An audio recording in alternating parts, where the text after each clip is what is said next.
Boa tarde a todos.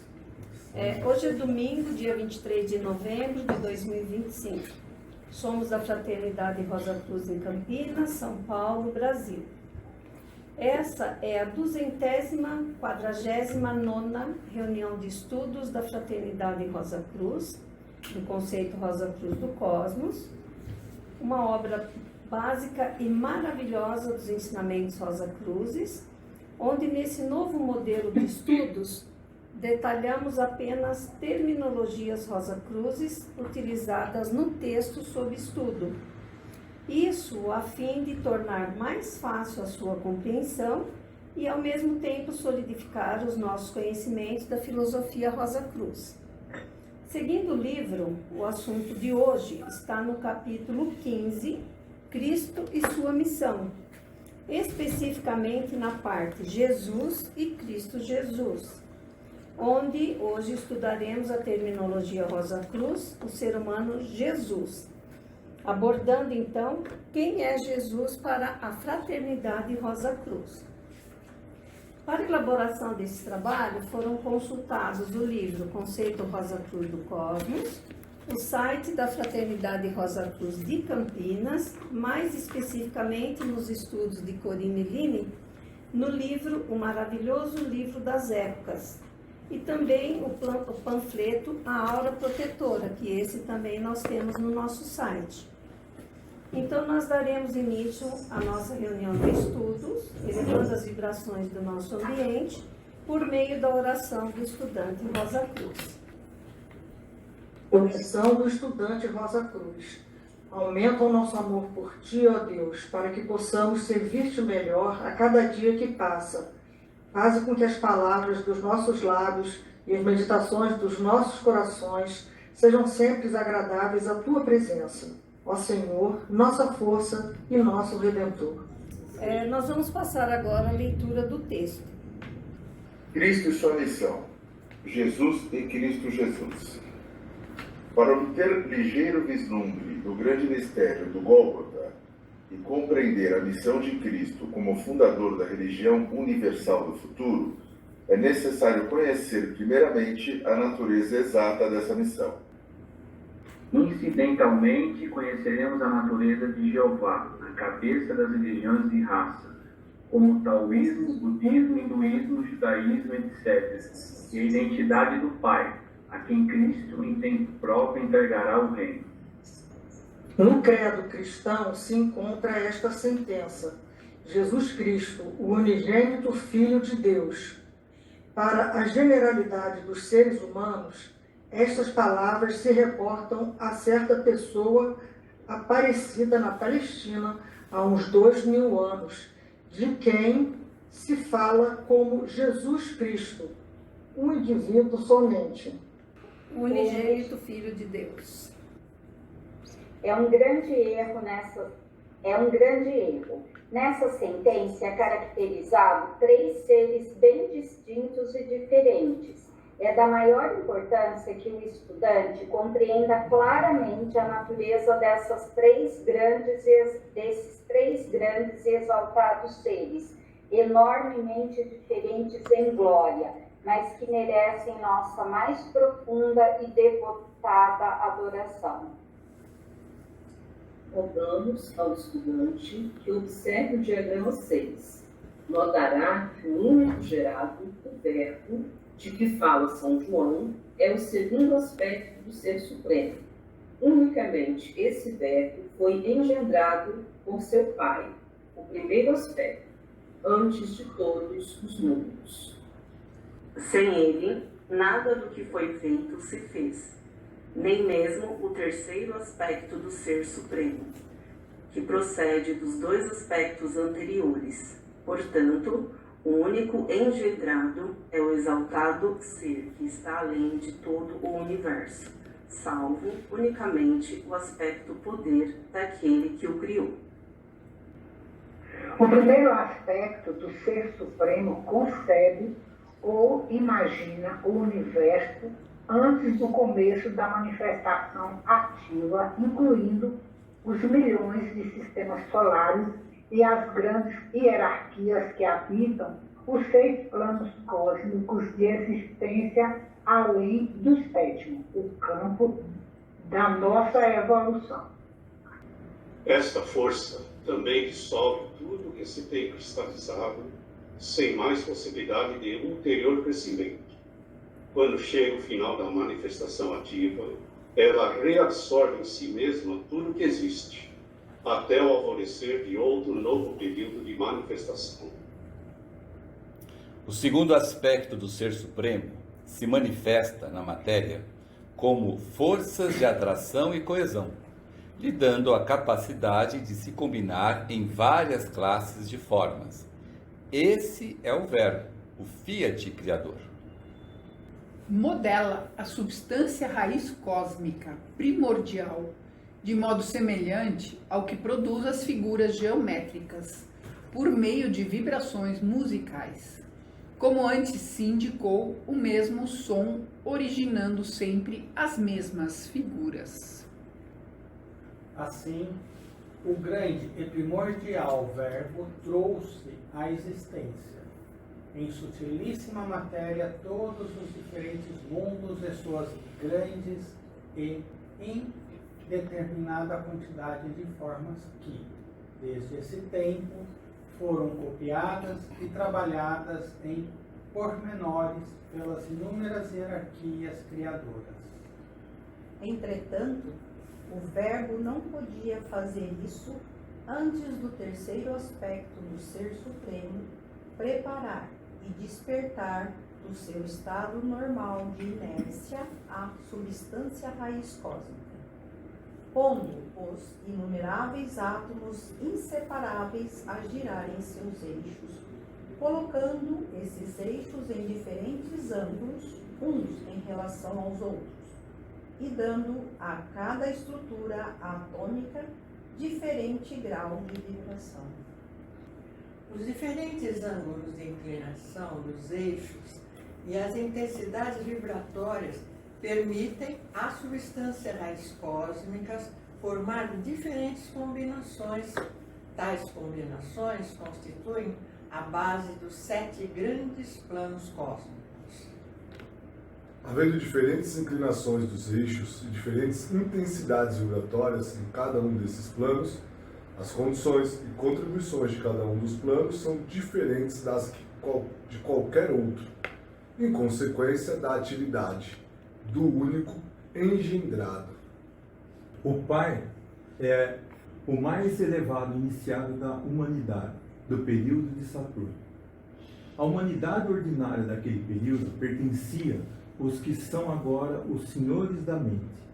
O Filho, Cristo, é o mais elevado iniciado do período solar.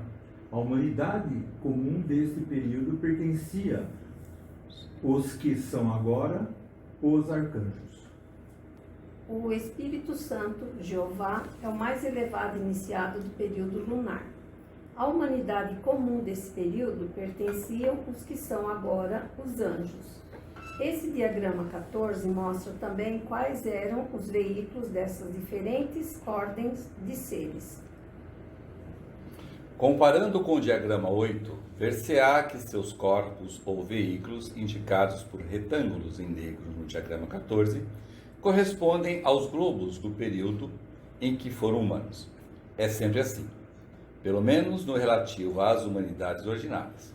Ao fim do período em que uma onda de vida se individualiza em seres humanos, esses seres retêm corpos correspondentes aos globos dos quais funcionaram.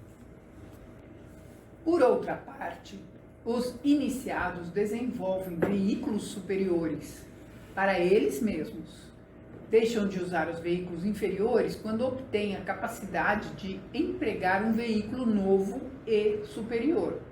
Ordinariamente, o veículo inferior de um arcanjo é o corpo de desejos. Cristo, o mais alto iniciado do período solar, emprega geralmente o espírito de vida como veículo inferior. Funciona tão conscientemente no mundo do espírito de vida como no mundo físico. Rogamos ao estudante que note de modo particular esse ponto, porque o mundo do espírito de vida é o primeiro mundo universal, conforme explicamos no primeiro capítulo, sobre os mundos. Nesse mundo cessa a diferenciação e começa a manifestar a unidade, pelo menos quanto ao nosso sistema solar. Cristo tem o poder de construir e funcionar num veículo tão inferior como o corpo de desejo, o veículo usado pelos arcanjos, mas não pode descer mais. O significado disso será agora examinado. Jesus pertence à nossa humanidade. Estudando o ser humano Jesus na memória da natureza, podemos segui-lo em suas vidas anteriores. Nela, viveu sob diversas circunstâncias, sob vários nomes, em diferentes encarnações, no mesmo modo que outro qualquer ser humano. E isto não sucede com o ser Cristo. No seu caso, só pode se encontrar uma única encarnação. Todavia, não se imagine que Jesus tenha sido um indivíduo comum. Era de mente singularmente pura, muito superior à grande maioria da presente humanidade. Esteve percorrendo o caminho da santidade através de muitas vidas, se preparando para a maior honra que poderia ter recebido um ser humano. Sua mãe, a Virgem Maria, possuía também a mais elevada pureza humana. Por isso foi escolhida para ser a mãe de Jesus.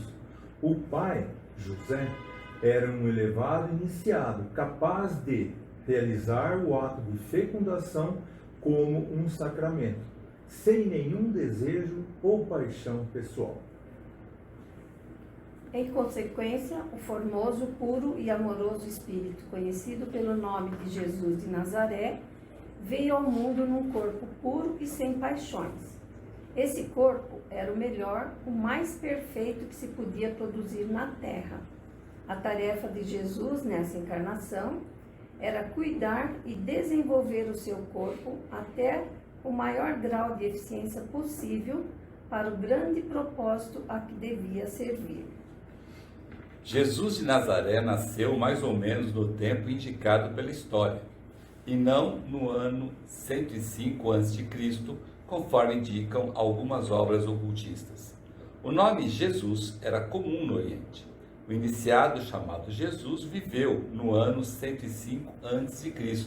e obteve a iniciação egípcia.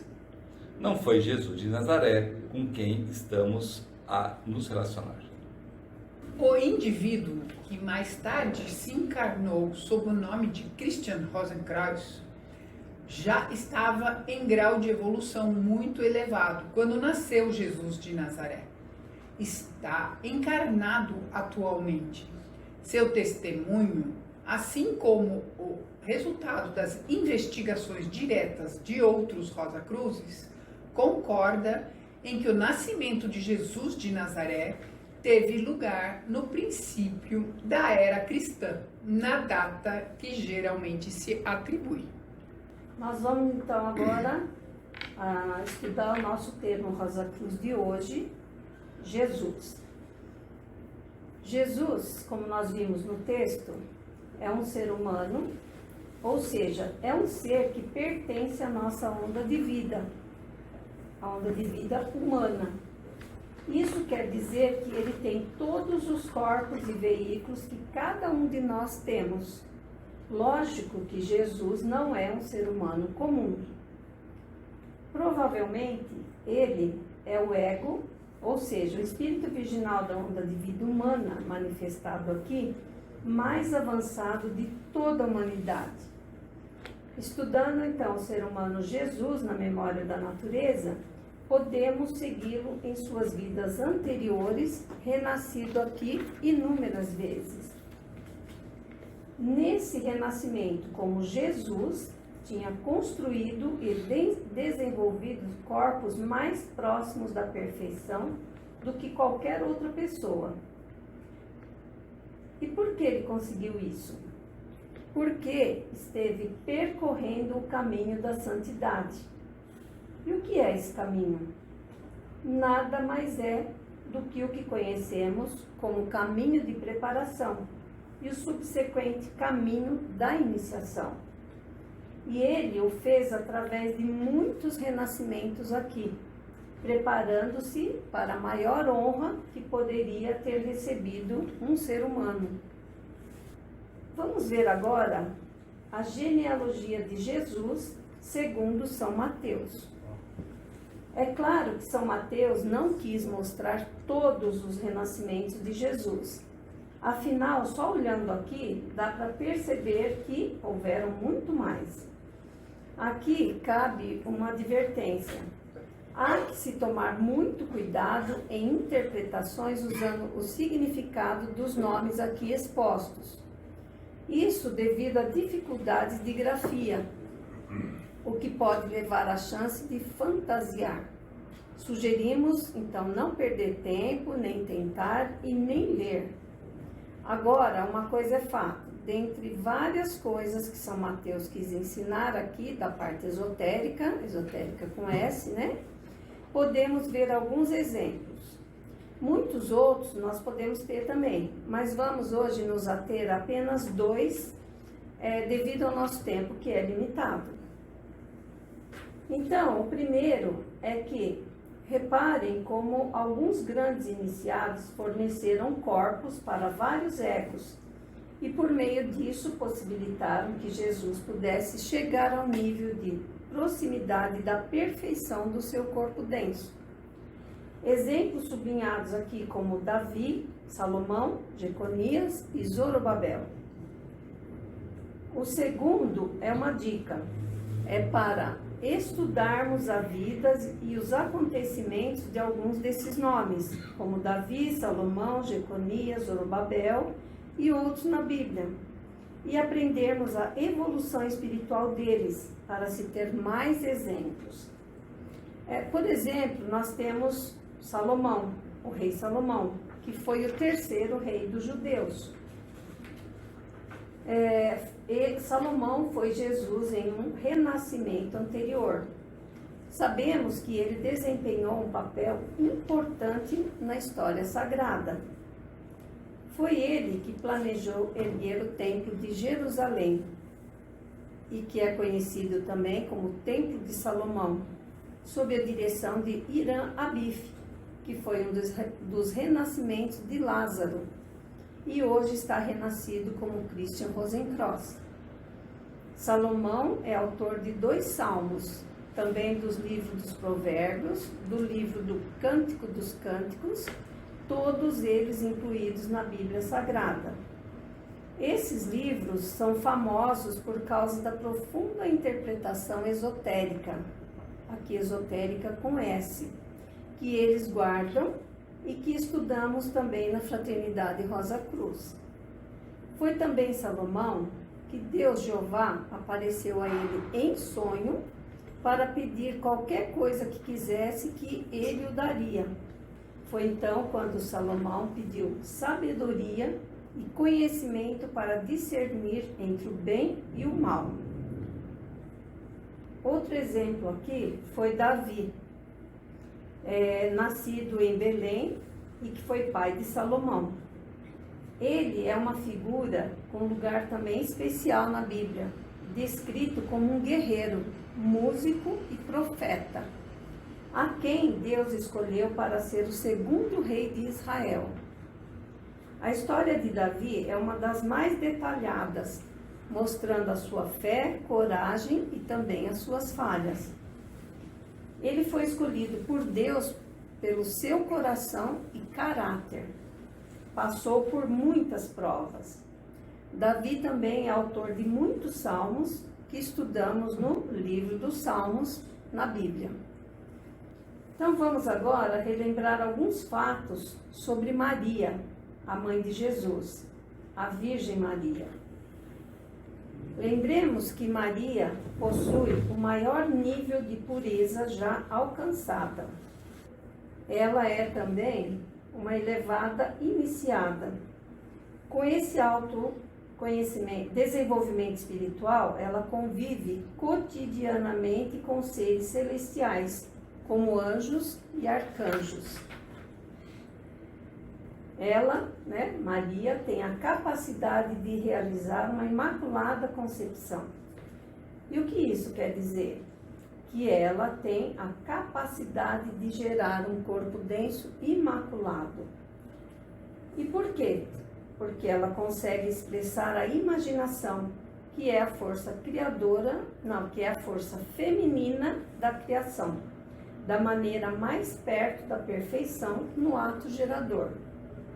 Vejam aqui na arte da pintura, especialmente quando é feita por seres humanos espiritualmente elevados, como se pode inserir detalhes que nos faz lembrar isso. Aqui no caso de Maria, vejamos os detalhes, está um pouquinho meio difícil, mas dá para ver, né? O detalhe dos anjos ao fundo da pintura. Essa pintura chama Madonna Sistina, de Rafael de Santi. Ela é uma imitação bem próxima da cor básica do primeiro céu, tanto quanto é possível fazê-lo com os pigmentos da terra. Uma inspeção assim mais cuidadosa desse pano de fundo revela o fato de que ele é composto por uma multidão do que costumamos chamar de cabeças e asas de anjos. Cabeças e asas, novamente, é uma literal representação pictórica dos fatos sobre os habitantes do primeiro céu, tanto quanto pode ser revelada, pois somente as cabeças permanecem quando se entra no primeiro céu. Fato esse que intriga muitos que podem ali ver as almas. As asas, naturalmente, não são reais fora da pintura, mas ali foram colocadas para mostrar a habilidade em se mover com grande velocidade, o que é inerente a todos os seres nos mundos invisíveis. Um detalhe importantíssimo para sabermos é que a mãe de Jesus, Maria, representa o ideal supremo da maternidade perfeita para a humanidade. E agora... Só um minutinho. Por que Max Handel diz o seguinte, que o primeiro céu só aparece cabeças. Então, se você chegar no primeiro céu e encontrar as pessoas, você vai encontrar só cabeças de pessoas. Um mundaréu de cabeças. Qual o motivo que só é cabeça? Bom, vamos por exclusão. Vamos por exclusão. Da mente, em desenvolvimento aí? Não, primeiro céu, que mundo que está? Primeiro céu, que mundo que nós estamos no primeiro céu? Mundo é desejo ainda, né? Desejo, então ainda a mente não segura aí, né? Vamos por exclusão. Por que não aparece pernas? Porque eu não preciso de pernas. Não sou de perna. Eu não ando no mundo do desejo, eu deslizo. Né? Naquele livrinho, os mortos que vivem. Na terra dos mortos. Os mortos que vivem, está bem claro como é que você funciona no mundo do desejo. Quem quiser ver, vê lá. Então não precisa de pernas. Preciso de coração? Não. Não tenho sangue? Não. Preciso de pulmão? Não respiro. Preciso de peito? Não. Preciso de peito. Preciso de mãos? Não seguro nada. O que eu vou segurar no desejo lá? Né? Preciso de mãos. Braços? Também não. Pescoço? Para que pescoço? Não vivo cabeça. Certo? Então, mas para que cabelo? Preciso ficar bonito. Certo? Né? Então, a cabeça, a única parte é o rosto. Que é justamente, exato, é para você identificar. Porque veja bem, no primeiro céu, você está com o corpo de desejos e a mente da última vida. Então, como é que a pessoa um identifica o outro? Pela cabeça, pelo rosto, pela face, pela representação do rosto, né? Sem botox, sem harmonização facial, sem plástica, lá não adianta. Você morre. Sem plástica, sem implante, sem óculos, nenhum batonzinho. Nada daquilo, né? Isso. E como é que você aparece? Que cara que você aparece lá? Cara que você morreu? A cara que você nasceu? Que cara que você aparece? Com que cara você... Com essa cara feia aqui? Ou é quando você era mais bonito, quando era adolescente, criancinha? Como é que você aparece? A pele é mais radiante. Qual a cara que você aparece? A cara que você morreu? Isso é terrível, né? Aquela morte lá, certo? Que cara? Qual o rosto que você... Hã? Exatamente. A cara, por quê? Porque a matéria do mundo desejo, ela é plástica. E você pode conformar do que quiser. Só que você faz de uma maneira extremamente verdadeira. Então você escolhe o rosto que você teve nos anos. Certo? Normalmente, o normal das pessoas, normal, com que idade você acha que a maioria das pessoas, se você fizer uma enquete lá, chega lá, vamos fazer uma enquete. Ah, você. O que vocês acham que dão mais? A idade. 50 anos. 35. 28, 30. 30 anos. 30. 30 anos. A grande maioria é 30 anos. Não é bem auge. É que quando você chega, você lembra, o Max sempre fala, quando você morre há uma expansão de consciência.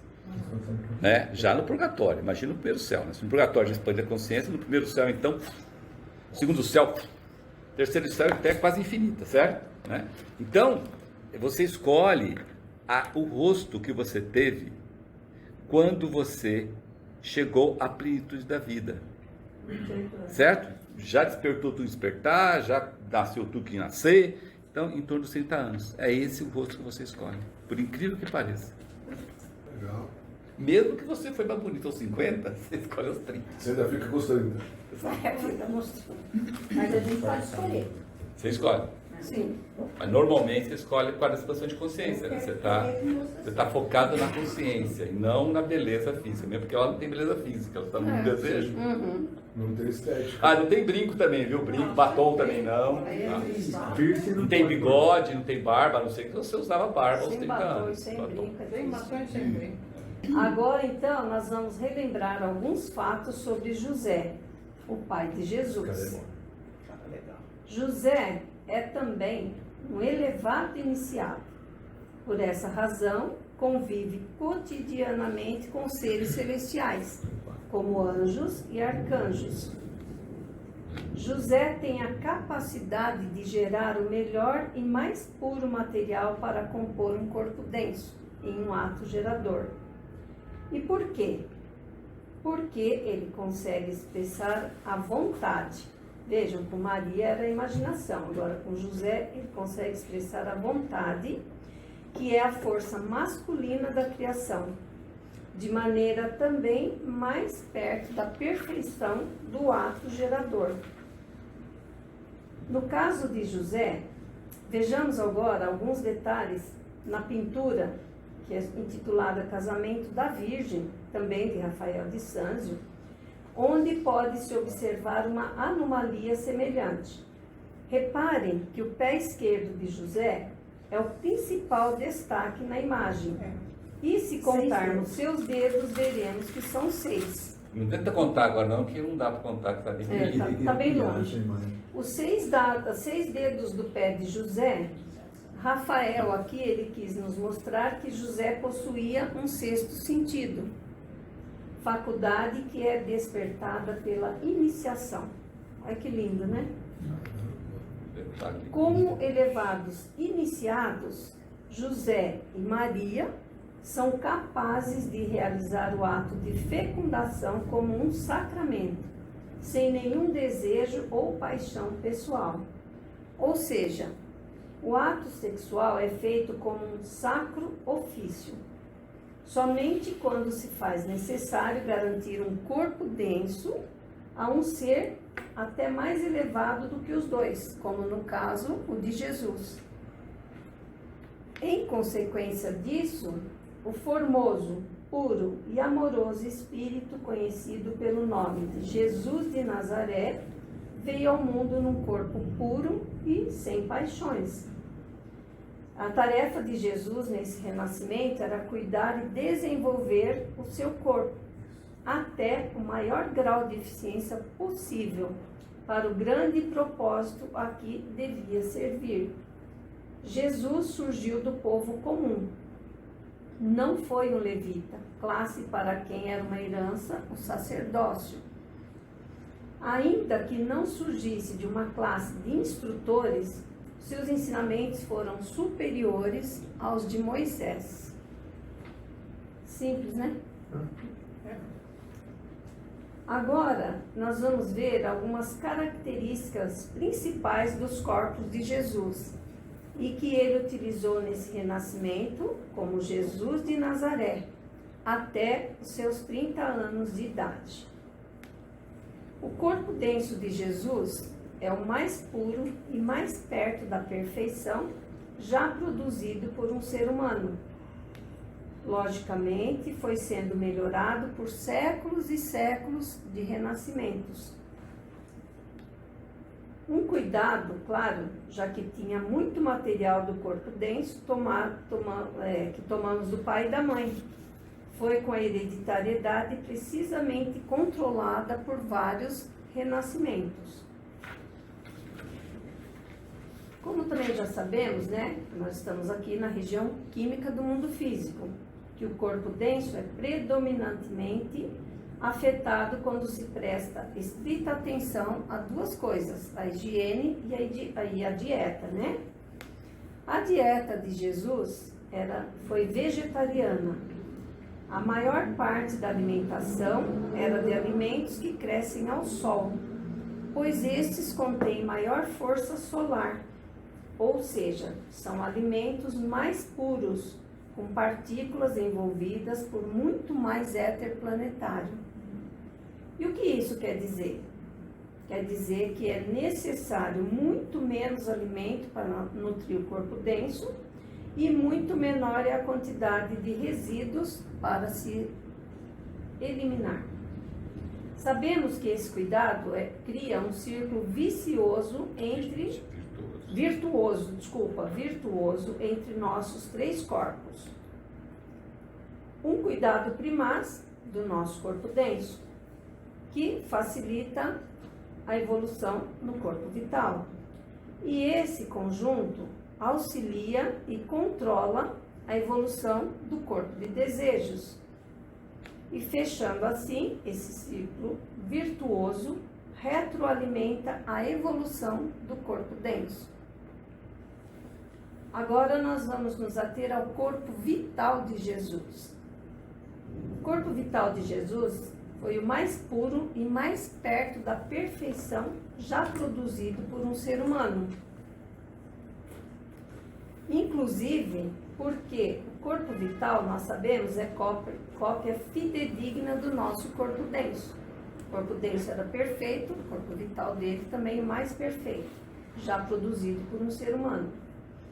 A exceção aqui é sua polaridade em relação ao sexo manifestado aqui no corpo denso. Ela é invertida. E o que isso quer dizer? Que atualmente a polaridade do corpo vital é negativa ou feminina quando somos do sexo masculino.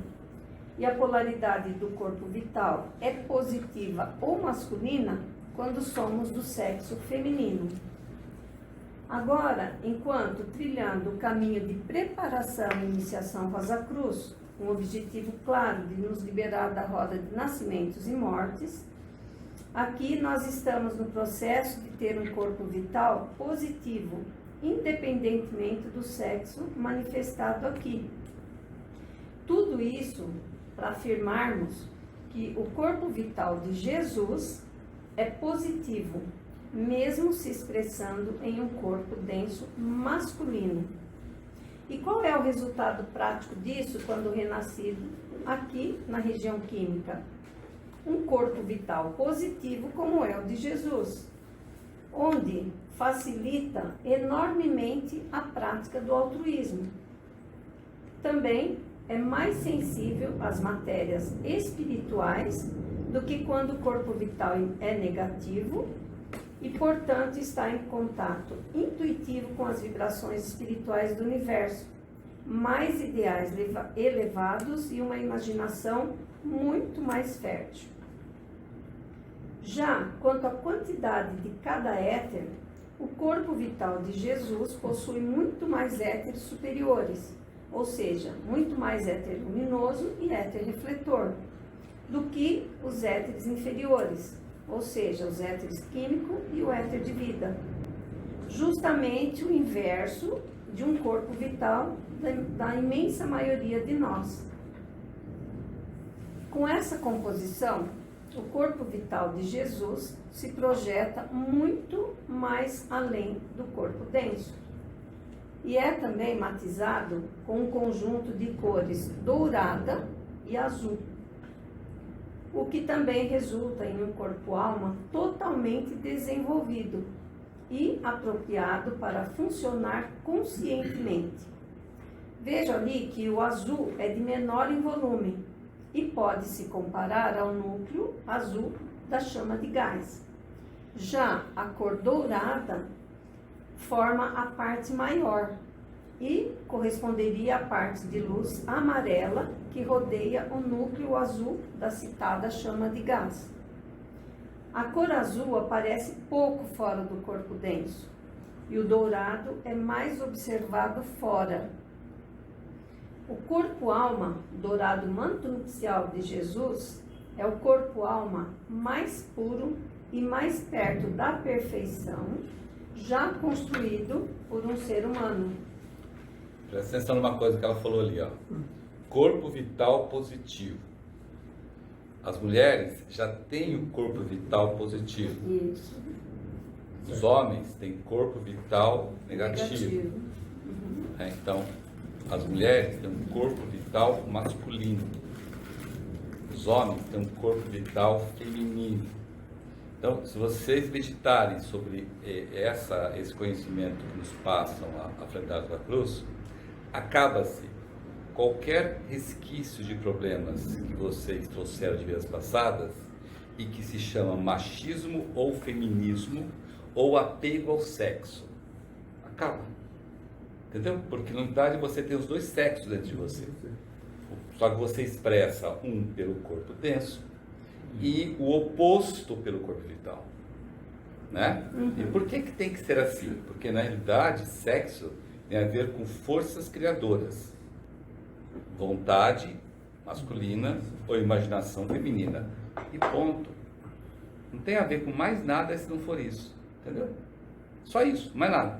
Então não tem nada a ver com força, com delicadeza, com sensibilidade, com sensualidade. Não tem nada a ver com isso. Isso é tudo invenção nossa para a gente gastar a força sexual criadora ao bel prazer e depois justificar, né? Porque o homem não pode ter uma mulher só, porque é natureza do homem ter várias fêmeas, do animal, não do ser humano, certo? Mas né? muitos E as mulheres têm que se contentar com isso e fazer de tudo para atrair o melhor macho da espécie. Para quê? Isso é coisa de animal, isso é coisa da onda de vida animal, não é coisa da onda de vida humana. Nós já passamos por essa fase. Lá na época Atlântica, que está no final da época lemúrica. Então, quem pensa assim, quem age assim, está remanescente daquela época lá. E está se atrasando evolutivamente. Não é? A outra coisa interessante, por que o corpo vital da mulher tem que ser positivo? Qual o motivo? A frase está ali, bem clarinha ali. Ó. Porque é a maneira mais fácil de externar, de praticar o altruísmo. Só quem consegue fazer isso é que consegue se sacro-oficiar para gerar um novo corpo. Certo? Um corpo vital negativo não consegue, porque ele tem uma dificuldade danada de expressar altruísmo. E quer o maior altruísmo do que uma mulher se sacrificar para dar à luz? Quer mais altruísmo do que isso? Passar lá os 8, 9 meses lá, mentalizando o corpo para que aquele ego, aquele irmão pudesse, né, evoluir aqui. Quer maior altruísmo do que isso? Não é? Como é que diz da Bíblia? Prova de amor maior não há, porque dar a vida ao seu irmão ou sua irmã. E a mulher não dá a vida ao irmão e à irmã, se sacrificando, porque gravidez 9 meses é risco. Mesmo que seja uma gravidez simples, normal, tranquila, continua sendo risco. Você está mantendo 2 corpos dentro do seu corpo, com uma mente só a sua, com o corpo de desejo só seu, nutrindo aquele que ainda nem nasceu do corpo de desejo, nem nasceu a mente. nem o corpo de Deus nasceu, nem o corpo vital nasceu.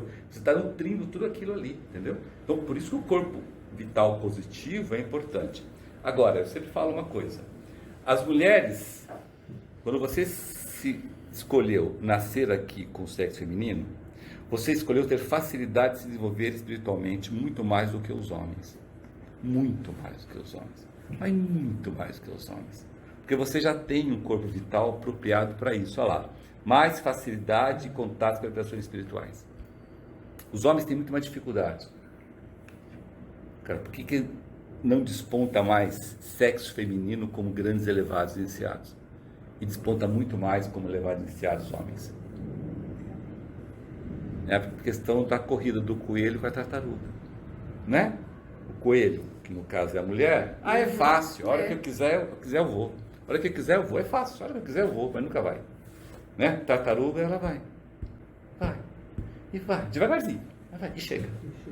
O coelho nunca chega. Não é assim a fábula do coelho e da tartaruga, né? Essa lição de moral que a gente... Então, é a mesma coisa nesse sentido. Se as mulheres entendessem isso e não ficasse naquela de feminismo, porque tudo que os homens fazem eu tenho que fazer. Lógico que tem que fazer e pode fazer. Claro que ela não precisa mostrar para ninguém. Porque ela faz a hora que ela quiser. Inclusive ela faz uma coisa que o homem nenhum consegue fazer, que é gerar um filho. Então ela faz muito mais, ela sempre faz muito mais do que o homem. Né? Só que o homem tem a força de vontade e a disposição de ser tartaruga. Mas vai. A mulher não. A mulher está lá fazendo 1 milhão de coisas ao mesmo tempo e esquece do desenvolvimento espiritual. Porque eu tenho que cuidar dos meus filhos, porque eu tenho que cuidar dos meus netos, porque eu tenho que trabalhar, porque eu tenho que mostrar para os homens que eu sou melhor, porque eu tenho que ser gostosa, porque eu tenho que fazer plástica, porque eu tenho que ser o quê, pipipi, papapá, aquele monte de coisa, e esquece da parte espiritual. Ela está lá na beiradinha e esquece. Aí vem o homem lá, tartaruga. Vai chegando. Então, ou seja, ela desperdiça o renascimento, que lá já te dá de graça, pela graça de Deus, um corpo vital positivo, apropriado para o desenvolvimento espiritual. Tanto é que Jesus tinha o corpo, né, vital positivo. Tanto é que, como a Sueli bem falou aqui, todo aspirante à vida superior tem que ter como esse objetivo, né, positivar o seu corpo vital. Se o aspirante à vida superior é mulher, já passou, já tem isso. Se é homem, sua para fazer isso. Tá? Só para terminar, porque toda vez que eu falo isso, sempre tem alguém assim, que vai escutar e vai ouvir. Então quer dizer que o homem tem que ser efeminado? Não. Que é o que leva a humanidade aí a crer ou a ficar comentando que Jesus tem esse lado feminino. Exatamente. Como Leonardo da Vinci, como Rafael de Sanzio, como todos, como Goethe, né? O Goethe teve tantos filhos mesmo assim, era de Sebastian Bach, etc e tal. Não entendeu, quem pensa assim não entendeu nada. Acabei de falar, sexo tem a ver com a força criadora de vontade e imaginação. Não tem a ver com trejeitos, gestos ou tal, né? É muito mais saudável um homem ser gentil e ser sensível do que ele ser um brutamonte, macho, não sei o quê. Brutamonte, macho, não sei o quê. Tem mulheres que adoram, né? Tem mulheres que quando o homem tira a camisa e tem um tanquinho, a mulher começa a fazer assim, né? Não é assim? Então, o que é isso aqui? Está muito próximo do quê?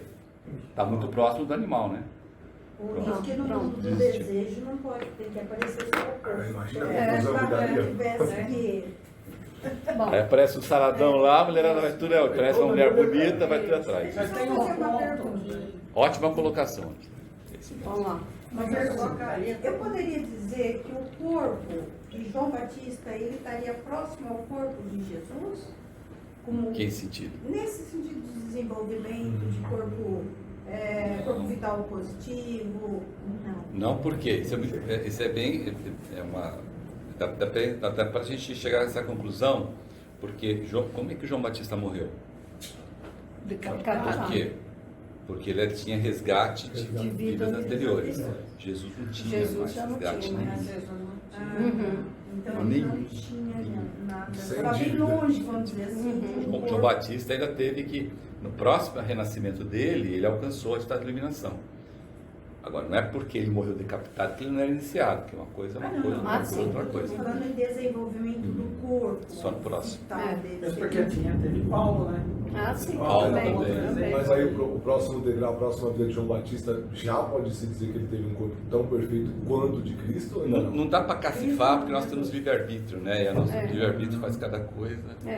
Mas a possibilidade era sim, de alta, se seguir o mesmo roteiro. Sim, porque veja bem, o ser humano, João Batista, que apesar desse pequeno detalhe, teve a bênção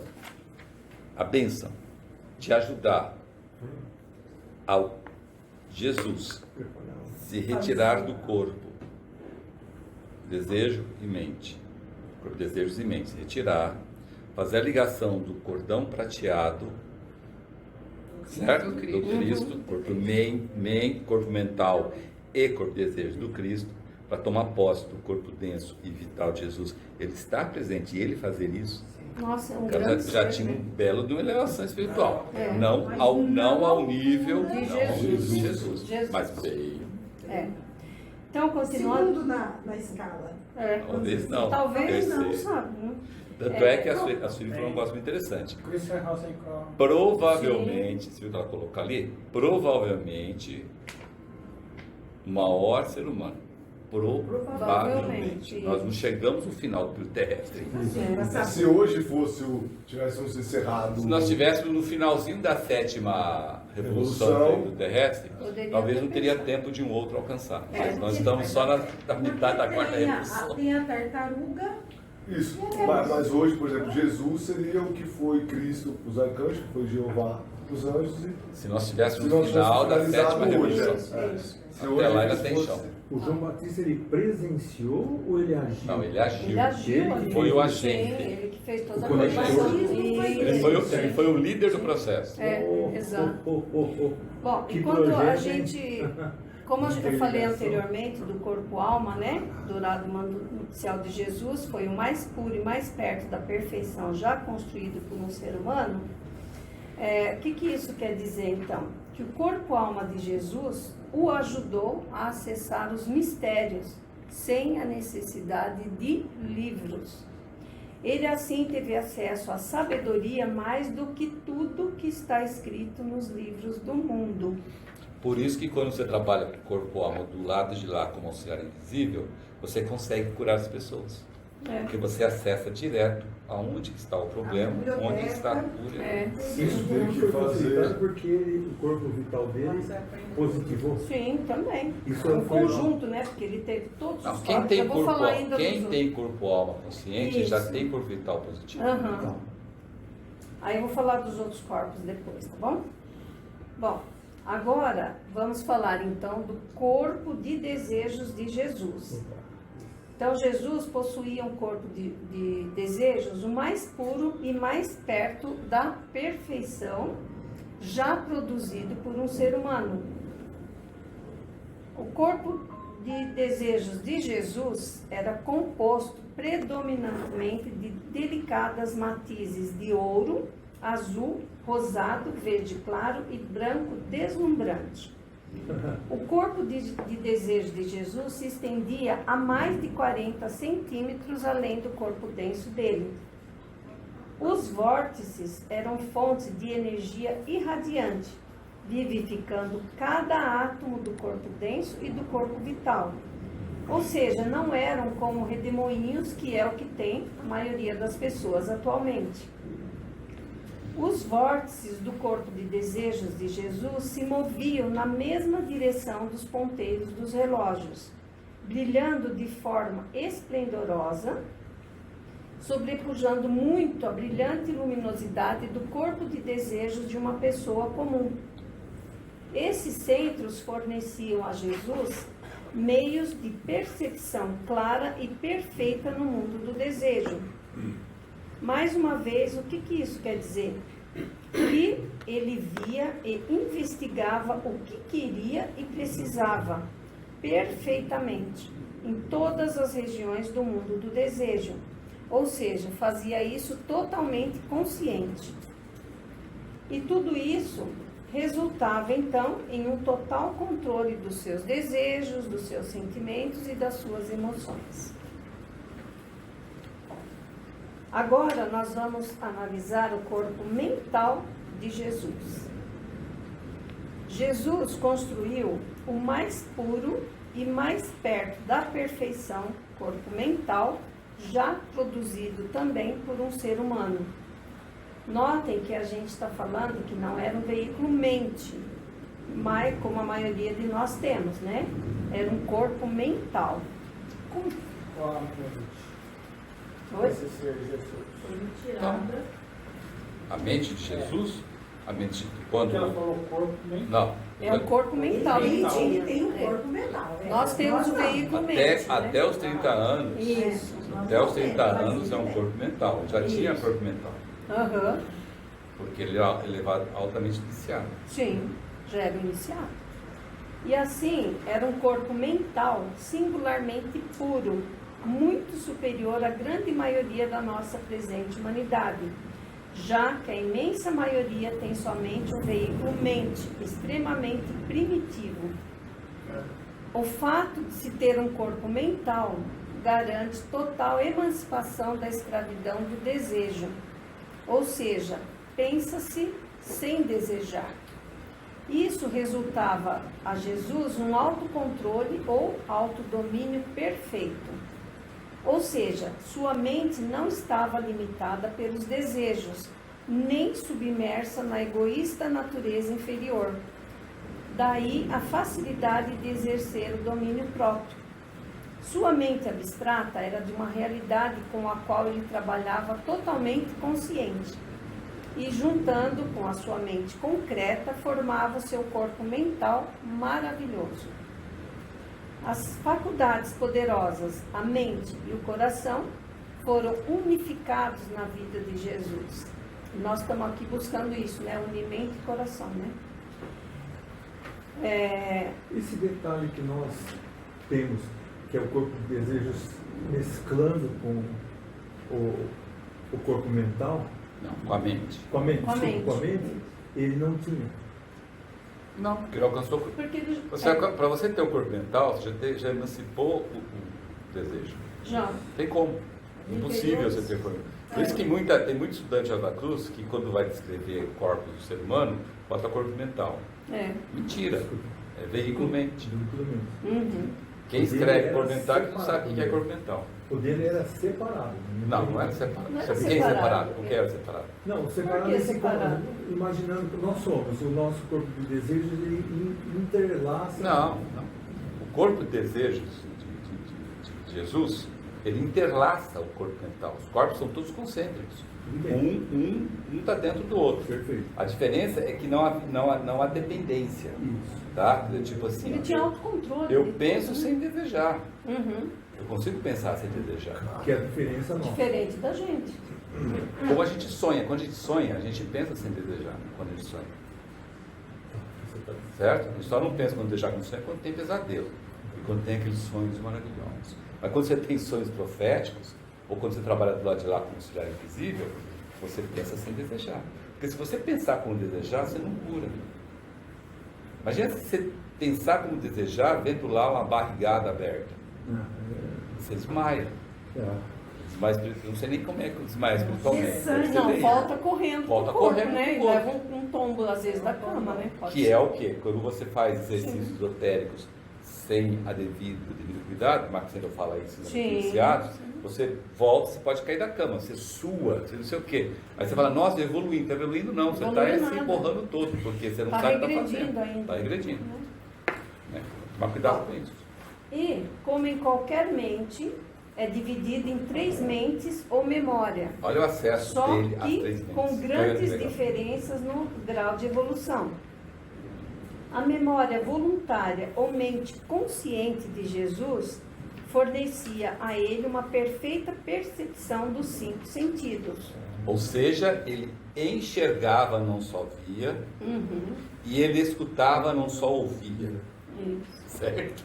A diferença. E a memória involuntária ou mente subconsciente de Jesus providenciava o acesso a todas as experiências desta vida, acessando as impressões dos acontecimentos no corpo vital. E a memória supraconsciente de Jesus fornecia a ele o acesso a todas as faculdades e conhecimentos adquiridos nas vidas anteriores. Desde a época lemúrica, que quando foi que Jesus adquiriu o átomo semente da mente. Conhecimento de lá até ao ponto que dá. Todo esse conhecimento adquirido por ele em N renascimentos, acessível a ele. Caramba! Certo? É porque é dele. É sabedoria dele, conquistada por N renascimentos. Todos nós temos isso.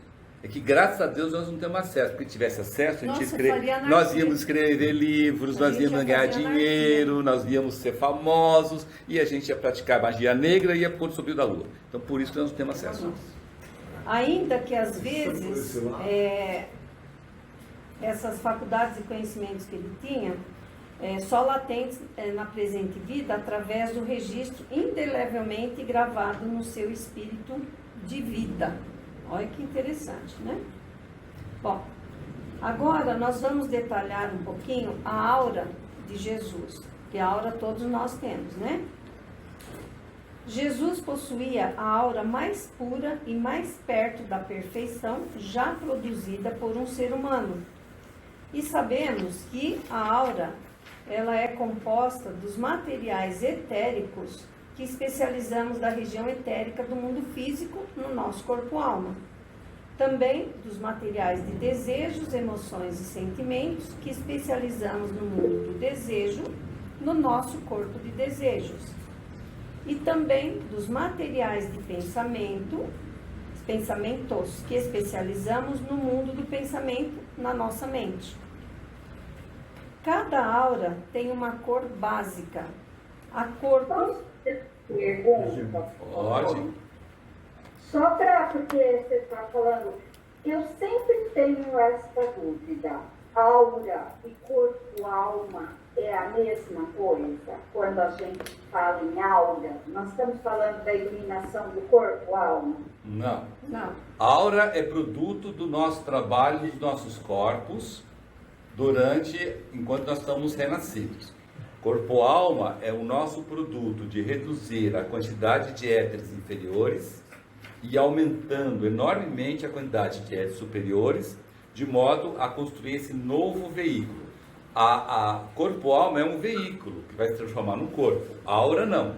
A aura é produto do nosso trabalho.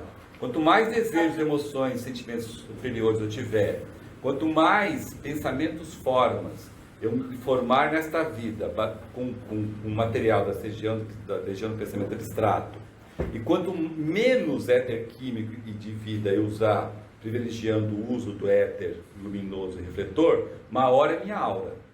Então a aura é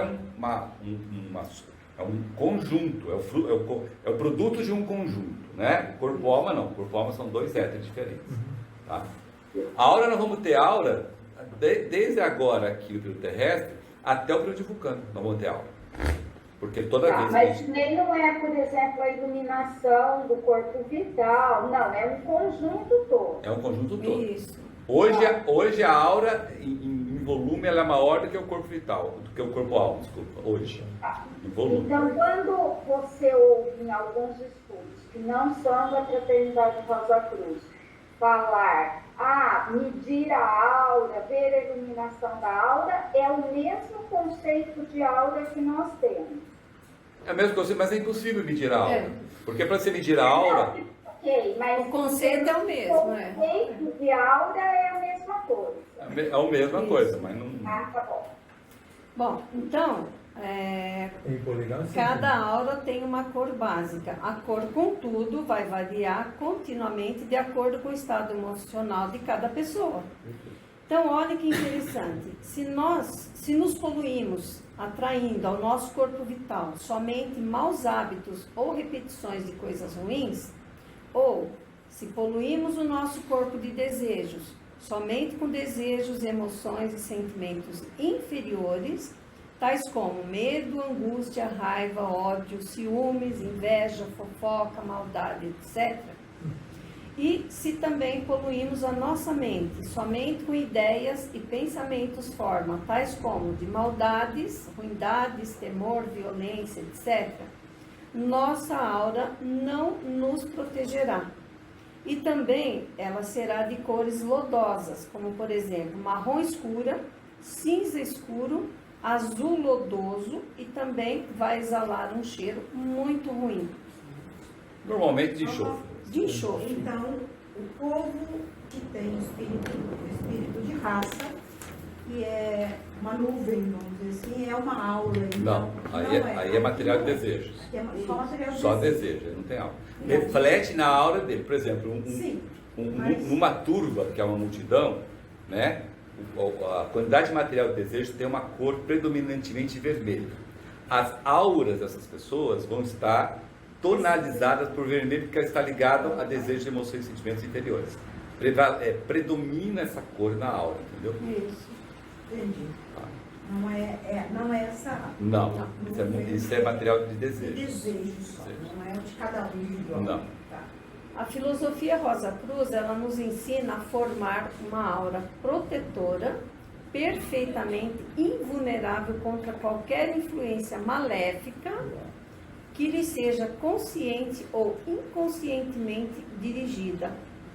Ela constitui o verdadeiro escudo do corpo, da alma e do espírito, pois se baseia na criação de uma luz harmoniosa, da radiação branca do espírito, que afirma, assim, o seu poder absoluto sobre todas as coisas.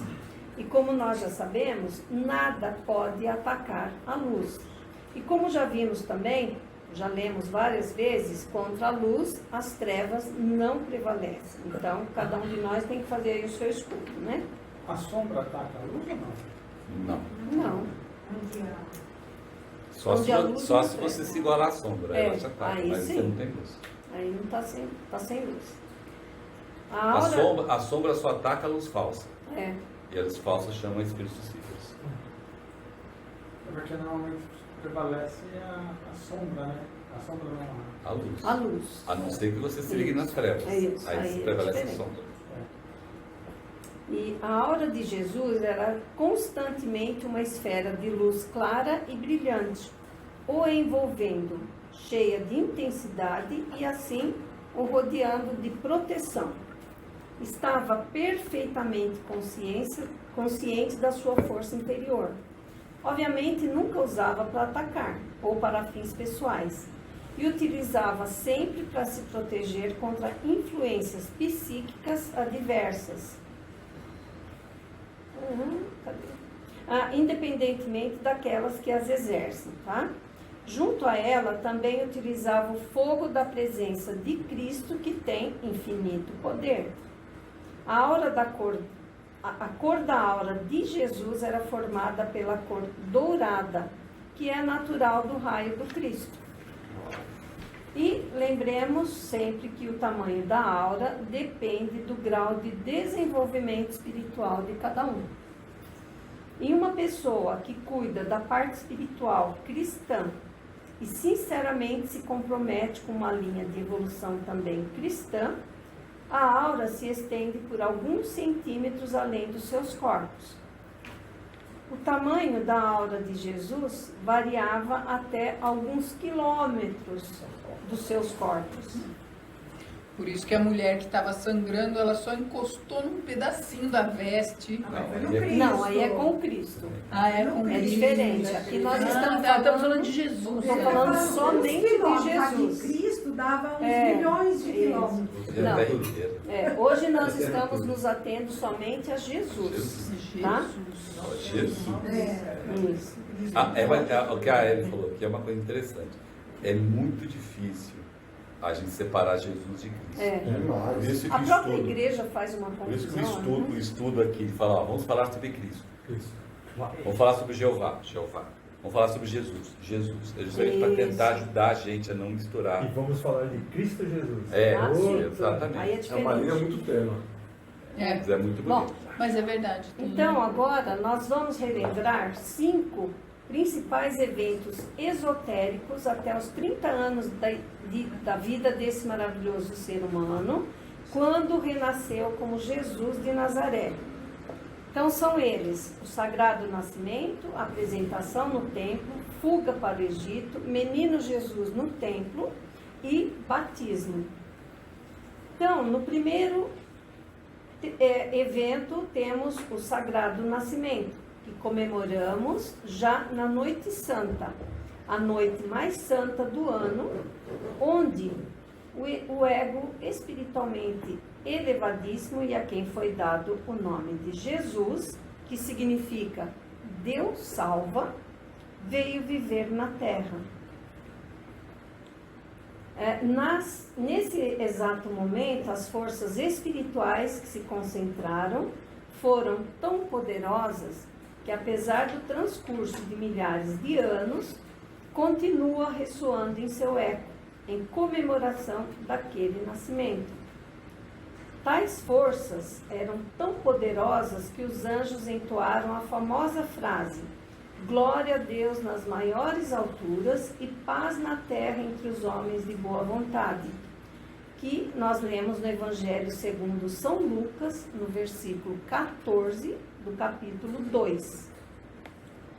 O segundo evento, temos então a apresentação no templo. Esse evento mostra que dedicação e consagração à obra tem que ser total, usando as duas forças da criação. Ana, que simboliza a força feminina da imaginação, e Simão, que simboliza a força masculina da vontade. Então aqui os sacerdotes Ana e Simão profetizam a missão de Jesus e a dor e o sofrimento que Maria passará. Uma pergunta genérica. Essa apresentação foi só do menino Jesus ou era comum entre todas as pessoas, as crianças na época? A apresentação era uma tradição judaica de que toda vez que tivesse um filho, você tinha que ir lá e apresentar no templo. Essa apresentação significava o seu agradecimento pelo privilégio de você poder dar dando uma chance a um irmão e irmã renascer. Você estava reconhecendo a graça. A graça que você teve. Que graça. Não foi na hora da apresentação de João Batista que o pai dele recuperou a voz e tudo mais? Todos tiveram apresentação no templo. Já no terceiro evento, chamada de a fuga para o Egito, lembremos que é Jesus e não Cristo Jesus, que também teve a fuga, né? Assim, esse evento demonstra que a vida de Jesus aqui é de alternância nessa vida, ou seja, enfrentando a dor com a mesma fortaleza com que enfrenta a alegria. Ou seja, a necessidade de Jesus experimentar a subjugação dos sentidos e da escuridão da mente mortal, que é simbolizado pelo lugar Egito, que não tem nada a ver com o país Egito. Por que ele teve que experimentar esse sofrimento, essa dor, essa angústia, esse desespero momentâneo, essa tristeza que todos nós aqui enfrentamos na nossa vida, nesses altos e baixos que nós temos, né? Qual foi o motivo dele ter que experimentar isso, Jesus? Não é porque ele tem que deixar, não, eu ia falar que ele tem que deixar gravado no átomo semente dele, que é quando Cristo Isso, é isso mesmo. tomasse... Em outras palavras, Cristo tinha que ter conhecimento do que é uma dor humana, do que é uma angústia humana, do que é um desespero humano, do que é uma incerteza humana, do que é uma dor mesmo, dor de pé, dor de dedinho, dor de qualquer coisa, entendeu? Uma dor física. Do que é uma doença? O que é uma gripe? O resultado de uma gripe? Um resfriado, de uma virose, eu sei lá o nome que tem naquela época lá, pode ter certeza que lá tinha muito mais doença do que hoje, certo? Mas a cura é muito melhor do que hoje, porque lá estava no meio dos essênios, estava fácil curar. Mas estava fácil curar, mas a doença poderia vir, não é? Porque lembra, Jesus, ser humano, ele tem um horóscopo, certo? Um horóscopo, está sob a influência dos astros, como qualquer um de nós. Então, como a Ângela bem adiantou, ele tinha que ter isso gravado aqui no átomo semente do corpo denso, que passou, né? Certo? Depois passou para o átomo semente de corpo vital, o átomo semente de corpo de desejos, para que quando Cristo viesse, ele tivesse toda essa carga dos 0 aos 30 anos como conhecimento do Cristo, para aí sim ele entender. Aí ele sentia dor. Porque em 3 anos ele não conseguia passar as experiências de quem tinha 1 ano, 2 anos, 3 anos, 7 anos, 8 anos, 9 anos, 10 anos, 14 anos, 21 anos. Por que eu estou falando disso daqui? Porque aos 7 anos nasce o corpo vital, a quantidade de experiência X. Aos 14 anos nasce o corpo de desejos, experiências Y. Aos 21 anos nasce o corpo, a mente, experiência Z. E assim vai. Então, toda essa carga de aprendizagem do que é, em termos de desejos, de emoções, sentimentos e pensamento forma, né? Cristo conseguiu absorver isso. Por isso que ele entendia o que era a dor humana. Ele tinha um conhecimento profundo. Ele é um arcanjo. É o único ser a compreender a dificuldade que um ser humano tem de se livrar da incerteza, da angústia, do desespero, da tristeza, do sofrimento, todas as coisas que nós temos hoje, que nós sabemos que nós temos, né? Entendeu? Foi por isso. Se afasta de mim esse cálice, ele estava sentindo. Eu já sabia. Essa dor, Total. toda essa dor. Carlos, então, obviamente, o Cristo era um arcanjo. Portanto, significa que na evolução dos arcanjos, eles não passaram por muito sofrimento, é coisa do ser humano. Não, por esse sofrimento na região química do Na região química. Não. Ele passaram por sofrimento do desejo, né? Porque o sofrimento, a dor o sofrimento, a dor, a tristeza e tal, não é uma inerência da região química. Tanto é que eu não sou triste na região química, eu sou triste no mundo do pensamento, no mundo do desejo. Você consegue ser triste na região química? Não, né? Então. Só que ser triste no mundo do desejo e na região e no mundo do pensamento, devido a um efeito na região química, só o ser humano tem. Entendeu? Os anjos têm na região etérica, os arcanjos no mundo do desejo, mas na região química só o ser humano. Ô Carlos, aquela dor que dá quando a gente bate o dedinho, o Cristo não tinha. Só o Jesus. Exatamente. Mas ele começou a saber qual era a dor. Entender, exatamente, compreender, saber qual foi a causa, saber qual foi o efeito, graças a essa fuga. Mas isso também aconteceu só lá por volta dos 30 anos de Jesus físico, né? Não, isso foi acumulado na semente, desde o 0 anos. Desde o 0 anos. A partir do momento que... O Cristo Não, só depois. mas ele é Cristo, sim, tudo acumulado. Está tudo acumulado, mas foi passado. Porque lembra, o átomo semente do corpo denso, corpo vital de Cristo é de Jesus. É de Jesus. Não é de Cristo, é de Jesus. Então todo esse conhecimento, essa gravação no átomo semente, né, na memória subconsciente, na memória supraconsciente, é de Jesus. Tem a ver, né, Carlos? Que Cristo conseguiu adquirir por isso. Por isso que Cristo agradeceu imensamente no lava-pés. Imensa, porque se não fizesse isso, ele não teria conseguido. Isso teria a ver com a misericórdia, que o Cristo vem falar muito da misericórdia. Ele teve que conhecer a dor e o sofrimento até para que ele tivesse mais misericórdia. Para entender qual é o nível de misericórdia e compaixão que ele tinha que dosar no seu plano de salvação. Até porque não era a época dele vir, né? O Jesus fez nós adiantamos, né? O sofrimento adquirido é isso, né? Bom, então, no quarto evento, chamado de O Menino Jesus no Templo, ocorre junto com o nascimento do corpo de desejo de Jesus, que nesse caso foi aos 12 anos, que acontece para seres elevados, assim, elevados espíritos, entendeu? Não é aos 14. E o grau de pureza dele era tão elevado que emanava uma aura dourada, que fazia com que até os sábios se maravilhassem do seu brilho. E, portanto, do conhecimento que ele conseguia passar por isso, aos 12 anos de idade. E dessa idade até os... Se fosse hoje, pegava esse Jesus aí e colocava numa escola de superdotados. E ganhava dinheiro em cima disso. E até porque ele tinha que aprender com os essênios. Sim, também, então, ele não tinha todo o conhecimento. Tanto isso que eu estou falando. É o que ela vai falar agora lá. Dessa idade até os 30 anos, ele foi educado pelos essênios, que a gente sabe que é uma classe, né? E, então, lembrando também que João Batista, Zacarias, Maria, José, e alguns dos apóstolos também faziam parte dessa comunidade dos essênios, que era uma comunidade totalmente fraterna e que vivia uma vida simples e eram dedicados a servir, a curar e a se desenvolver espiritualmente.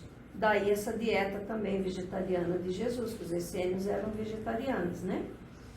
E foram atividades como essa que Jesus praticou cura, serviço e exteriorizou também a sua sabedoria. E por isso que estudamos na Bíblia, o menino crescia e seu espírito se fortalecia e se enchia de sabedoria e a graça de Deus estava com ele. E nós podemos ver essa passagem no Evangelho segundo São Lucas, no versículo 40 do capítulo 2. Ok? E, por último, no quinto evento, o batismo, ocorre a realização do objetivo principal do renascimento do elevado e iniciado ser humano Jesus. Ou seja, o evento foi ceder o puríssimo corpo denso e vital para o arcanjo Cristo, que é o Deus Filho. Jesus estava então, como nós já falamos, com 30 anos de idade. Notem que quando Jesus desceu as águas do Rio Jordão, aconteceu o grande sacrifício de abandonar os corpos denso e vital que tinha construído, para que Cristo pudesse usá-lo durante os seus 3 anos de ministério de salvação e redenção de todos nós. Uma vez mais os céus se encheram com os ecos das hosanas angélicas e a voz de Deus foi escutada proclamando: "Este é o meu Filho amado, em quem me comprazo."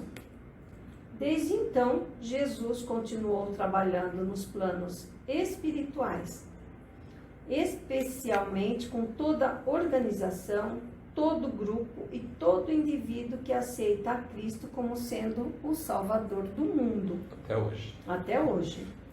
Então, agora uma perguntinha. Por que isso ocorreu de Jesus quando Jesus tinha 30 anos? Não aconteceu quando ele tinha 21, não aconteceu quando ele tinha 45, 29. não aconteceu quando ele tinha 14, porque só aos 30 anos. 3 mais 0, 3. Eu também 3 pensei mais que era 0 assim. igual a 3, 1 mais 2 Mas não é mais igual, 3 sim, dá não. 6, Não. decompondo Foi 6 dá depois 3. dos 28 que ele tem um corpo. Sim. Foi depois, certo, né? Foi entre 28 e 35, Isso. né? Ele completou os 28 anos. Isso. O que acontece com 28 anos na vida nossa? Criando vergonha na cara. Já devia, pelo menos. Exatamente. Logo É que depois a dos gente está 21. completo, inclusive com a parte mental, né? Não sei. A mente nasce aos Mente 21, mas que, ela- tá mais, que amadurece. Ele amadurece Ela aos amadurece. 28. E aí, O que acontece com isso? Resumindo, Bom, Resumindo. Desculpa. alguém vai perguntar. Educado pelos essênios, aprendendo a curar. Sim. Quer dizer, ele passou a ser um auxiliar invisível? Como todo essênio. Todos os essênios, né? Nossa. Todos os essênios, né? Bom, então, Coisa maravilhosa. a resposta é o seguinte: porque em torno dessa idade atingimos o princípio da nossa vida sensata, início do 5º período setenário, ou seja, a gente estava entre 28 e os 35, né? Tudo que tinha que ser nascido ou despertado nessa vida terrestre já aconteceu. Estamos, então, nesse caso, prontos para dar o máximo de nós e, claro, se nós quisermos, né? Então, é por isso. Ou seja, Jesus, enquanto um ser humano, estava com todas as ferramentas ativadas nessa vida terrestre. Corpos, veículos e alma. E todos os processos plenamente ativos. Polo de cada corpo, retirada da quinta essência, consciência de cada corpo e integração perfeita entre tudo isso. Pergunta. Alguém quer fazer Pergunta uma para todo pergunta? mundo aí, gente. Pergunta em Filosofia Rosa Cruz, pergunta do curso preliminar de Filosofia Rosa Cruz. Aos 28 anos de idade, o que desperta Verdade. a nossa vida? Qual é a última coisa que desperta a nossa vida aos 28 anos de idade? Todos nós aqui já passamos pelos 28 anos de idade, então dá para falar sobre isso. Faz tempo. Quem não passou ainda, não precisa responder, porque ainda vai despertar isso. Vai chegar lá, né? Mas quem já passou, né? Já saberia. Facilidade, né? Não. Tem uma coisa, um elemento, vamos dizer que é corpo, porque o corpo não tem mais, né? Corpo dentro, corpo vital, corpo de desejos e mente. 21. Então, o corpo não é. Mas tem um elemento que só aos 28 anos. Qual? Alguém que chuta? É a mente, né? Mente é 21. Aos 21 anos. Não é a consciência Presta atenção, não? Não, mas... Amanhã tá todo mundo se consciência esperando pro absoluta, preliminar uma de mudança vida. de nossa vida. Não, existe um elemento que tem um nome, é um termo da Rosa Cruz, elemento é um termo, Rosa Cruz, que desperta somente aos 28 anos, não desperta nem antes nem depois. Qual é? Maior do que a responsabilidade da vida, né? Uma coisa Não, isso daí é o presta atenção. Quando a mente tá pronta, né? Tá pronta. Vamos lá. É o amadurecimento. Não, vamos lá. Ao 0 ano, desperta o polo negativo do éter químico. Por isso que o bebê faz cocô, né? Bastante, faz xixi, bastante, não é verdade? Come, bebe, faz cocô e mija, não é verdade? Então, por causa que o éter, o polo negativo do éter está, né? Polo positivo do éter químico de vida nasce aos 7 anos, certo? 7 anos? Tá. Do 7 aos 14. Isso. Lembrando o seguinte, aos 7 anos desperta o corpo vital. Corpo vital. Aos 14 anos, qual o éter que desperta? Totalmente. Não, éter. tá. Os 14. De vida. Porque lembra, aos 7 anos desperta o polo negativo do éter de vida. Aos 14, o polo positivo do éter de vida. Por isso que entra a puberdade, entra a disposição em procriar, os hormônios, aquelas coisas todas, junto com o corpo de desejo. O pessoal desce o pau no corpo de desejo, mas na verdade o negócio é o éter de vida que tá se manifestando no seu polo positivo. Aos 21 anos, qual éter que desperta? Então seria o polo positivo do corpo de desejos aos 18? Não. Não, é éter luminoso. É o éter. Aos 21 anos, desperta o éter luminoso. Quer dizer justamente o seguinte, que o que você tiver que escutar, você vai escutar bem aos 21 anos. Se você tiver que enxergar, você vai enxergar bem aos 21 anos. Se você tiver o que falar, você vai falar bem aos 21 anos. Se você tiver o que sentir como tato, você vai sentir aos 21 anos. Então, tudo que você fez até aos 21 anos vai dar resultado nos seus sentidos aos 21 anos. Porque é onde o éter luminoso vai estar despertado, o polo positivo dele. Entendeu? Então, é aonde, muitas vezes, o ser humano, achando que é o dono do seu nariz, alcança a maioridade, a emancipação. Vou sair de casa e viver sozinho. Ninguém me segura agora, porque agora eu sou bom. Né? Então, porque dá aquela sensação de sei tudo, conheço tudo. Meus pais são ultrapassados, as coisas que existem não interessam, porque agora eu sei, aí se ferra, porque é somente, né? O polo positivo do éter luminoso. Só isso. E nós aqui achamos que dá, né? Certo? Só que dos 14 aos 21 anos, o nosso corpo de desejo está. A hora que nasce a mente, ela gruda na mente. E aí faz toda aquela desgraça que a gente sabe que 21 anos, se não tomar cuidado, faz. Né? Certo? Bom, 21. Aí chega aos 28 anos. Já nasceu tudo. Corpo denso, vital, desejo, mente. Nasceu todos os éteres? Não. Qual éter que faltou? Refletor. A memória. Memória consciente. Isso. O acesso à memória consciente de uma maneira organizada. Então agora eu tenho acesso à memória consciente.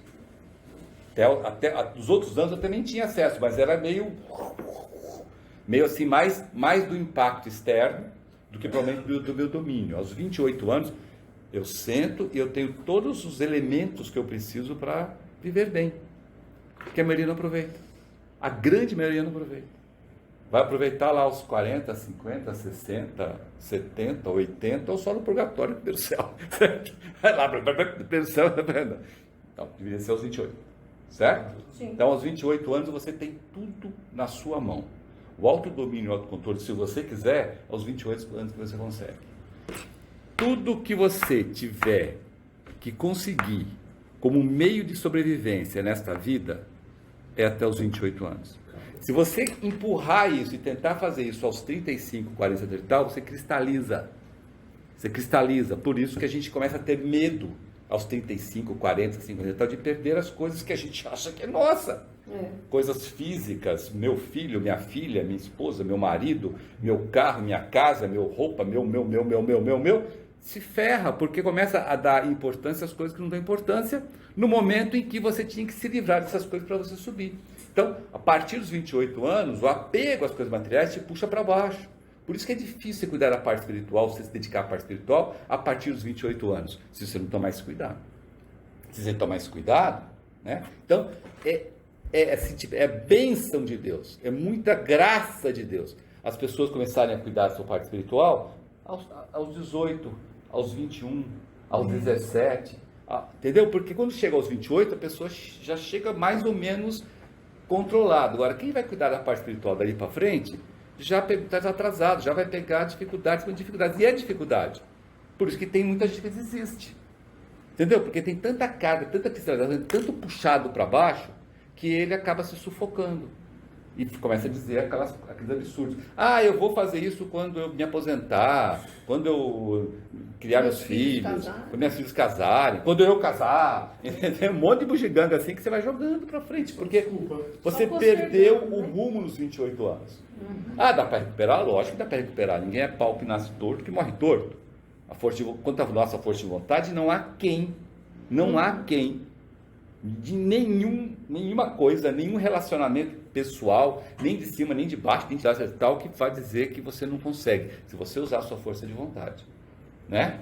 O mérito é maior, o mérito é muito maior, mas a disposição tem que ser muito maior do que aos 28 anos. Foi por isso que foi nos 30 anos. Aos 30 anos. Entendeu?